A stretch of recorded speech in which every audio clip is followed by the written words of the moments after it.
Hola.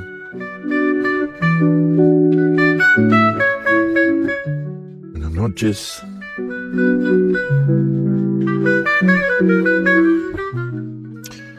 Espero que estén bien.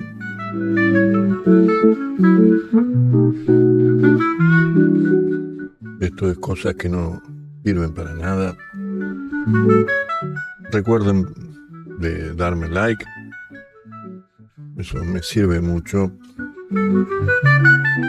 A ver, son cosas que yo no entiendo. Tiene que ver con el algoritmo. La verdad no entiendo nada de esto. Y me dijeron que supuestamente cuanto más like tenés, llega a más gente. Ya que esto yo no lo hago por una cuestión de dinero, no es mi intención. Es por placer. Por el placer de contarte un cuento. Quizá salvando la distancia, tratando de ser aquellos caminantes que iban de pueblo en pueblo contando historias. Sí, creo que tiene que ver con eso. Así que les pido realmente que me pongan like, así llega a más gente. También les cuento que cuando estoy medio bajoneado recurro a la lectura oriental. Me es necesario leerlos. Así que, entonces, hoy voy a leer el relato La felicidad, que está en la página 28 del libro El poeta que rugió a la luna y se convirtió en tigre, del autor japonés Atsushi Nakashima. La traducción está a cargo, o estuvo a cargo, de Makiko Sese y Daniel Villagarcía. Es un hermoso libro de cuentos del maestro Nakashima, que fue un escritor japonés que nació en Tokio en 1909 y que falleció en 1942. Sus obras fueron publicadas durante la guerra. Y al morir en el 42, nunca se lo consideró posguerra. Es de la generación de Basai. Y creo que leí algo. Y si no, lo tengo ahí para leer. Leando, es muy grato leerlo al maestro. También es de, para hablar en criollo, es de la onda de Soseki, de Natsume Soseki. Sí comienza hoy cosas que no sirven para nada.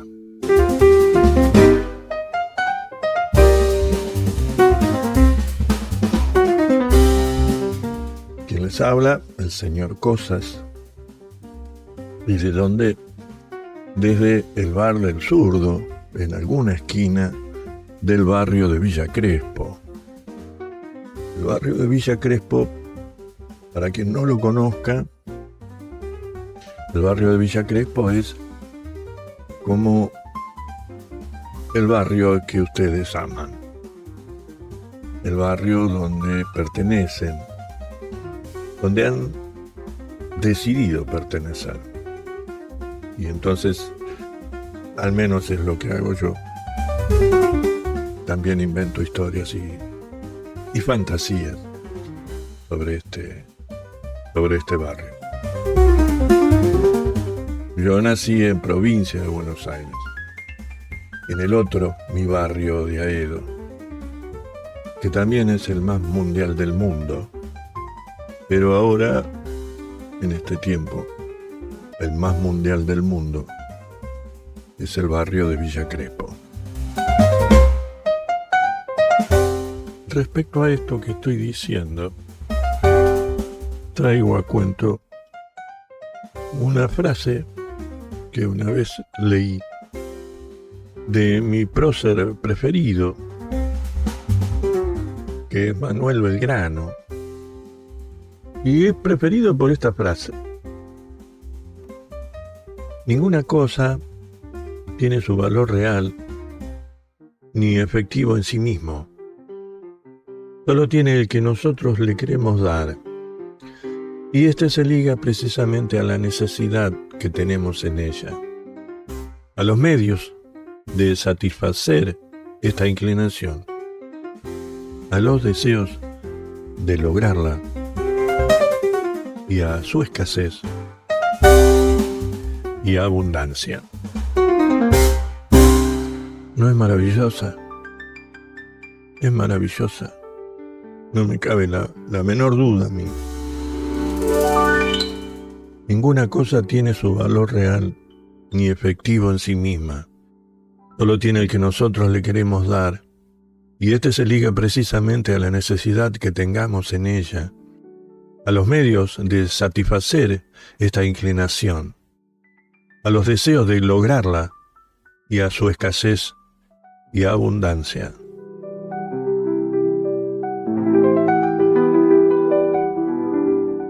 La felicidad del maestro Atsushi Nakajima. Y dice así: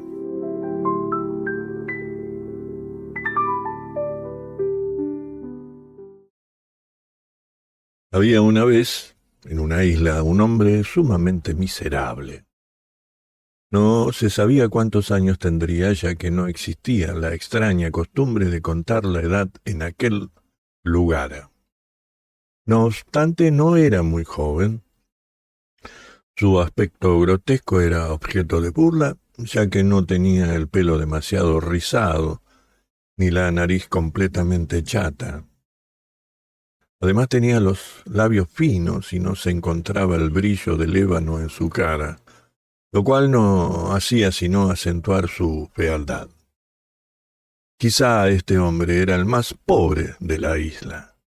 Unos objetos llamados en ocasiones udo-udo o magatama servían de moneda y tesoro en la región de Palaos, pero naturalmente este hombre no disponía de un solo udo-udo. No cabía ninguna duda de que era incapaz de tener esposa, que únicamente se podía conseguir mediante udo-udo, y no tenía ni uno. Vivía solo en un rincón del trasero de la casa del primer Rubak, y servía como el criado de menor rango. Los recados más humildes siempre se le encargaban a él. Era la única persona que no tenía tiempo para holgazanear en esa isla donde todos los residentes eran unos vagos. Por la mañana se levantaba antes que los pájaros del alba, que cantaban entre la espesura de los árboles de mango, y salía a pescar. De vez en cuando fracasaba en su intento de atrapar grandes pulpos, lo que provocaba que se le adhirieran por el pecho y el estómago y acababa con todo el cuerpo hinchado. A veces huía del pez gigante Tamacay y a duras penas lograba subir a su canoa cuando éste le perseguía. Un día, un gran hakim, del tamaño de un barreño, estuvo a punto de amputarle el pie. Cuando llegaba el mediodía, que era el momento en el que los habitantes de la isla se echaban una siesta a la sombra de los árboles o sobre el suelo de bambú de sus casas, este hombre estaba tan ajetreado que llegaba a sufrir mareos limpiando las chozas, construyendo cabañas, recolectando néctar de palma, entrelazando fibras de palma para hacer sogas, reforzando los techos o tallando muebles. La piel de este hombre siempre estaba empapada de sudor, como una rata de campo después de un aguacero. Se encargaba de todo menos del cuidado del museo, que estaba considerado como un trabajo para las mujeres desde hacía mucho tiempo, cuando el sol entraba en el mar occidental. En el momento en que los murciélagos comenzaban a sobrevolar las copas de los grandes árboles de pan. Por fin, a este muchacho se le permitía alimentarse de colas de cucao y la parte espinosa de los pescados, como si se tratara de los restos que se echan a perros y gatos. Después recostaba su cuerpo agotado sobre el duro suelo de bambú y se quedaba dormido. En el idioma palahuano se lo llamaba Mobatsu, es decir, el que se convertía en piedra. Su amo, el primer Rubak de la isla, era uno de los más ricos de todo el archipiélago de Palaos. La región de Palaos se extendía desde esta isla, situada al norte, hasta la isla de Peleliu, en el extremo sur. La mitad de los campos de Musei y 2/3 partes de los bosques de árbol de palma le pertenecían. En su cocina se apilaban hasta el techo vajillas de carey de primera calidad. Su abultada barriga estaba hinchada como la de una cerda preñada, a base de sus numerosos festines ricos en grasa de tortuga marina, cochinillo, peto de sirena o cría de murciélagos al vapor. En su casa guardaba una lanza ceremonial con la que uno de sus antepasados había asestado un golpe mortal al jefe de una tribu enemiga cuando se disponía a atacar la isla de Kaashangel. La cantidad de udo de la que disponía este hombre era aún mayor que la de los huevos que las tortugas de carey depositaban en la playa. Los más valiosos entre ellos eran las gemas de Bacal. Tal era su poder que hasta los Cristoforidades, que andaban más allá del Atalón, salían huyendo a su paso. El poder y la fortuna de este gobernante lo abarcaba todo. La construcción del Bai, elevado con el techo arqueado que se erguía en el centro de la isla, decorado con frescos de murciélagos, y la fabricación de un gran navío carmesí con forma de cabeza de serpiente, que era el orgullo de todos los habitantes de la isla. Aunque supuestamente estaba casado con una mujer, en realidad sus esposas eran incontables, siempre dentro de los límites que permitía el tabú del incesto. El sirviente de este terrateniente,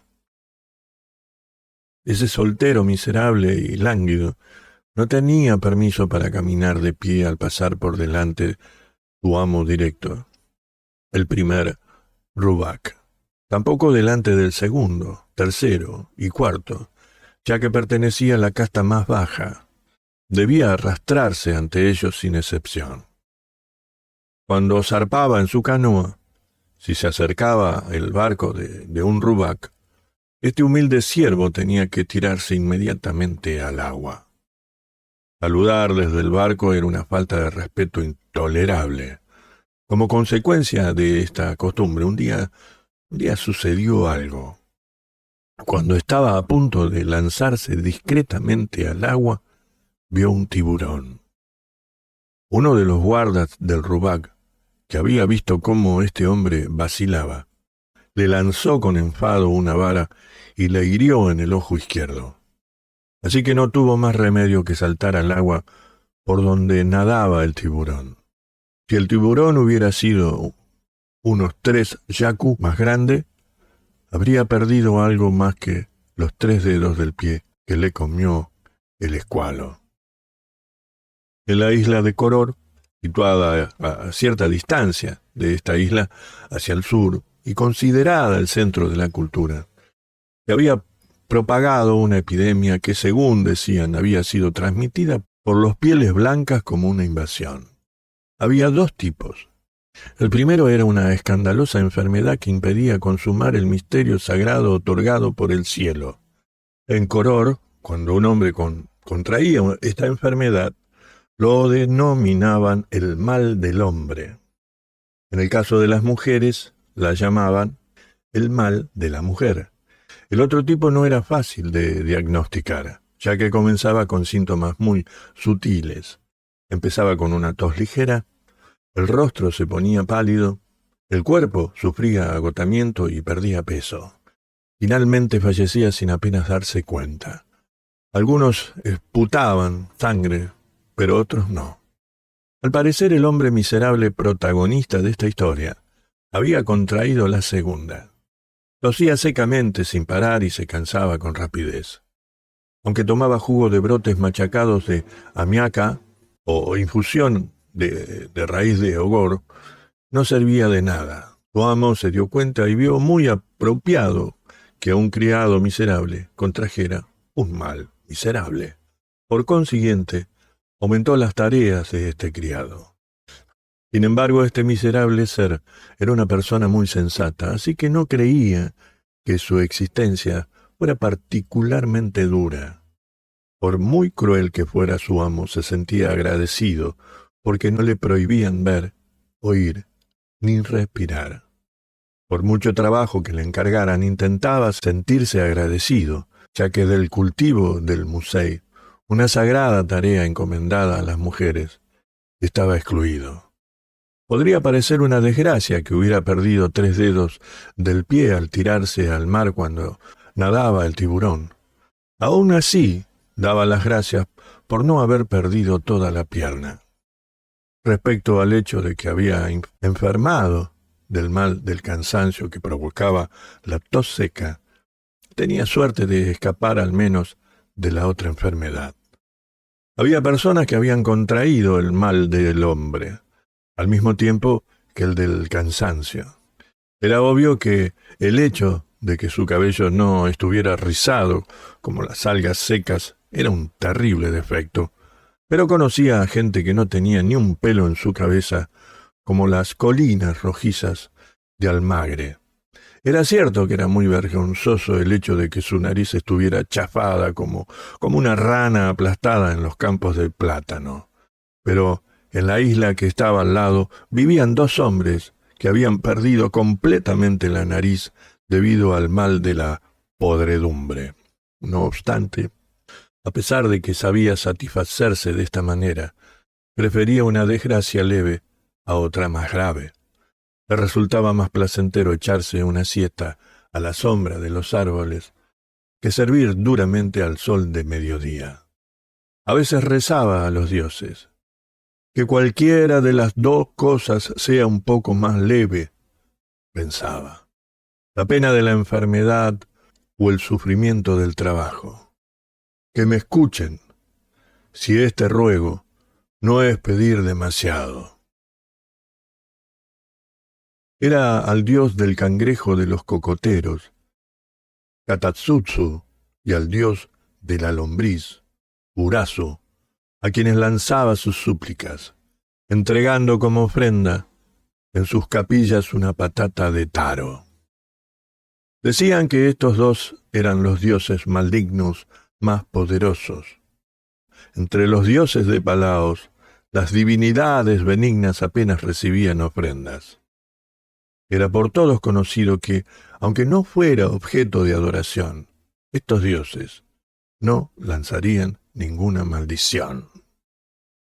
Sin embargo, los dioses malignos siempre recibían una cuidadosa devoción y copiosas ofrendas de alimentos, ya que el macareo, la tormenta y las epidemias provenían de la ira de estos dioses.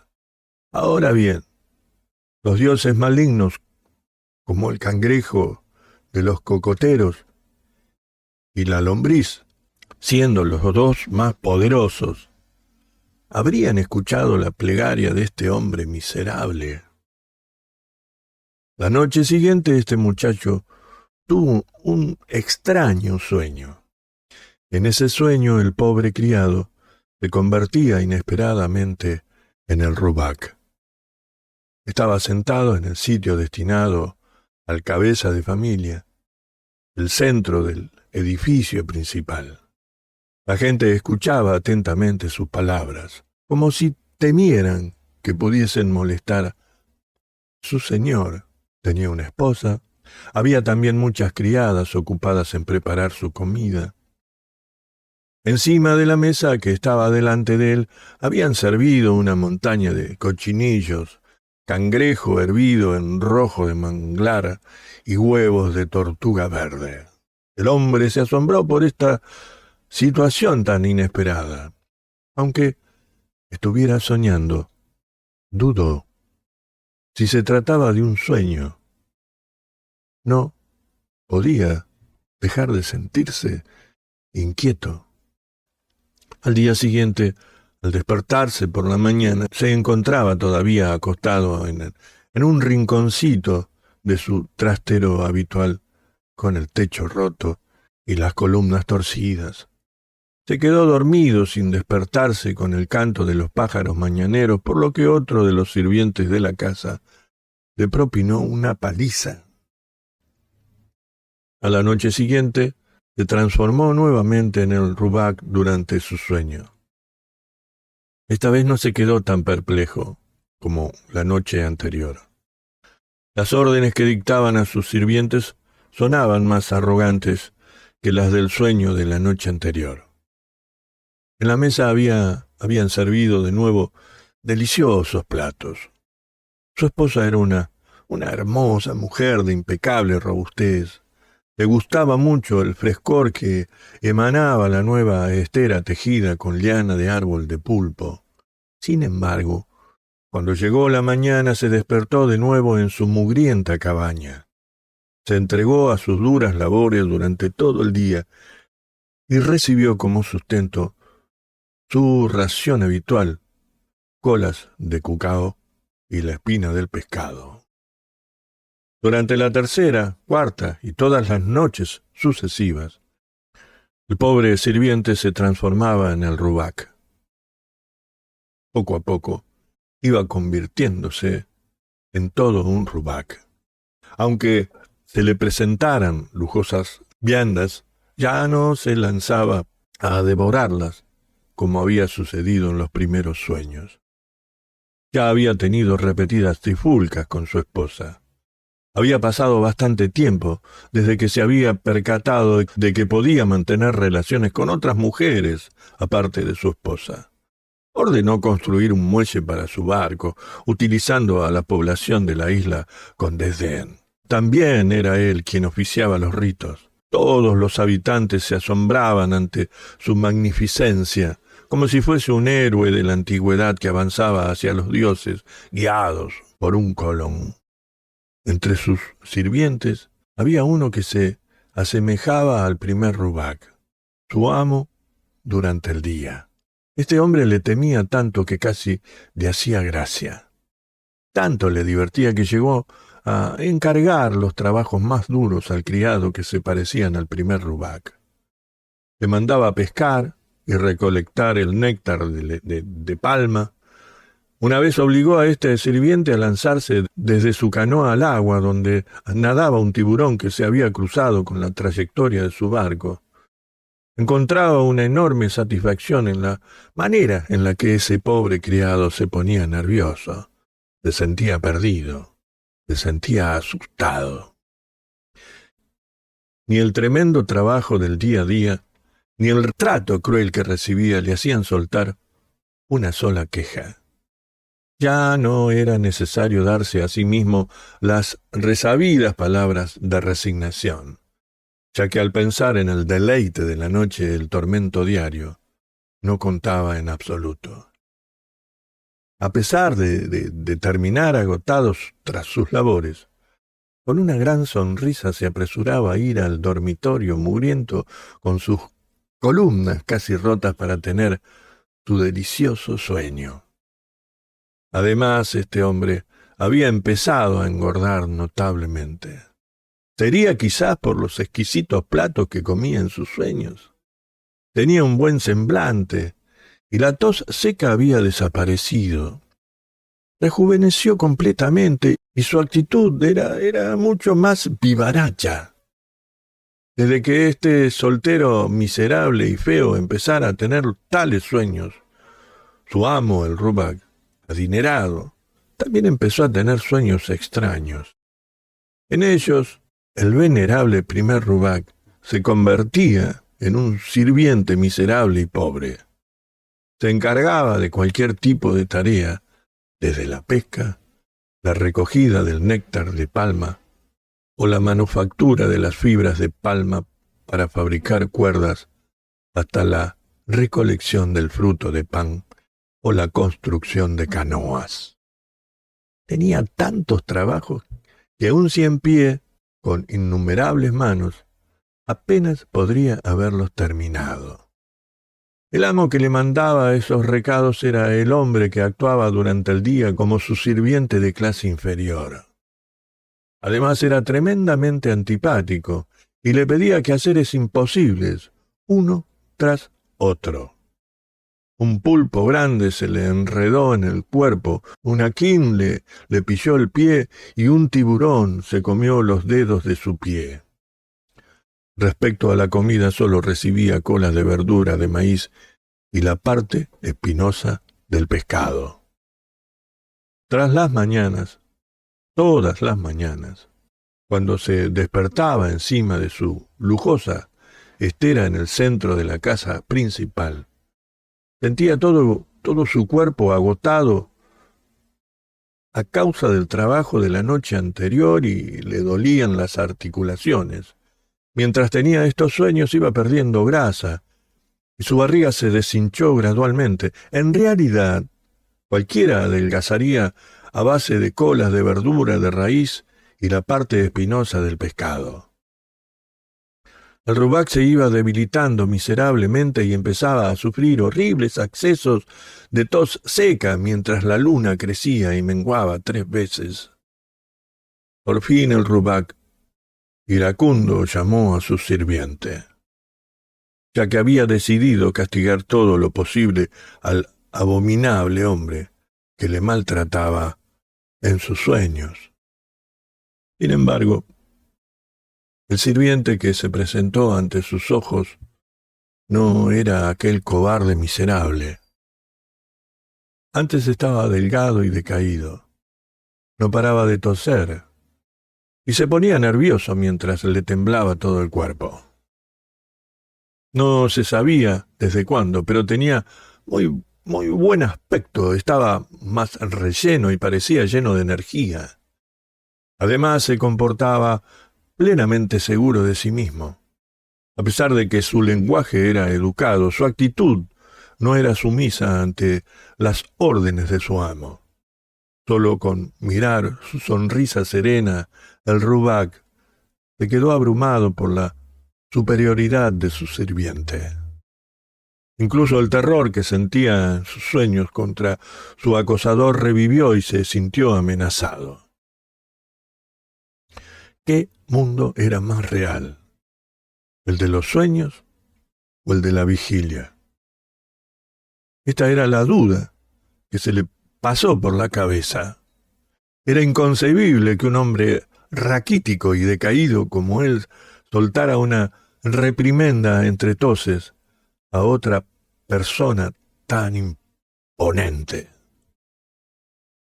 El Rubak le preguntó a su criado de forma cortés e inesperada cómo se había recuperado de esa manera.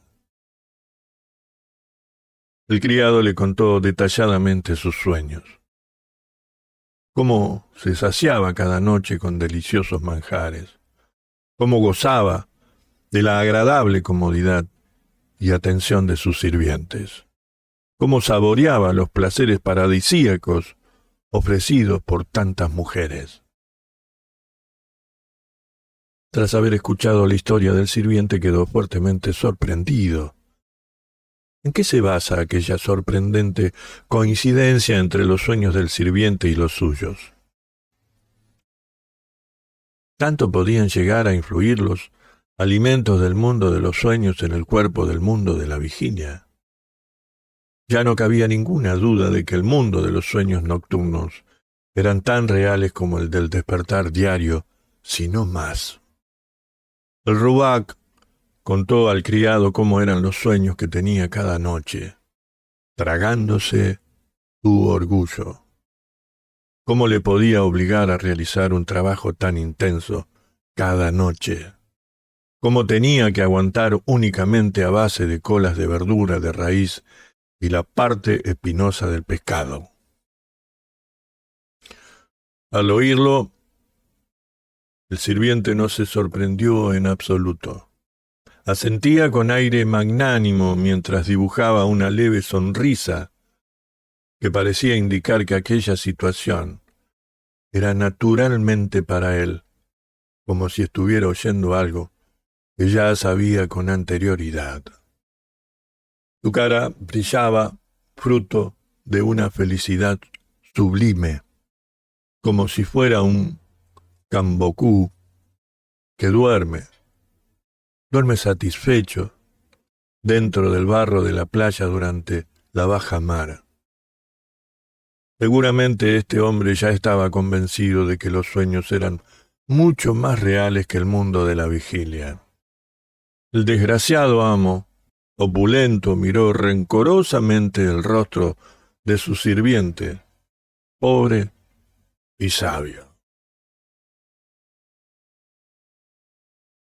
Este es un antiguo cuento de la isla de Orwangaru, que ya ha desaparecido.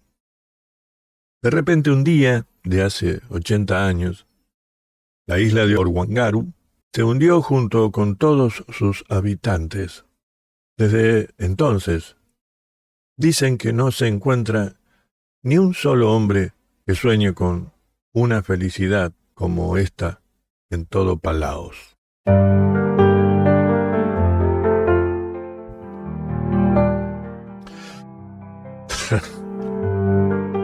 Acabo de leer de alguna forma para mí, reconfortantes cuento, relato, la felicidad del maestro Atsushi Nakashima, de su libro, El poeta que rugió a la luna y se convirtió en tigre.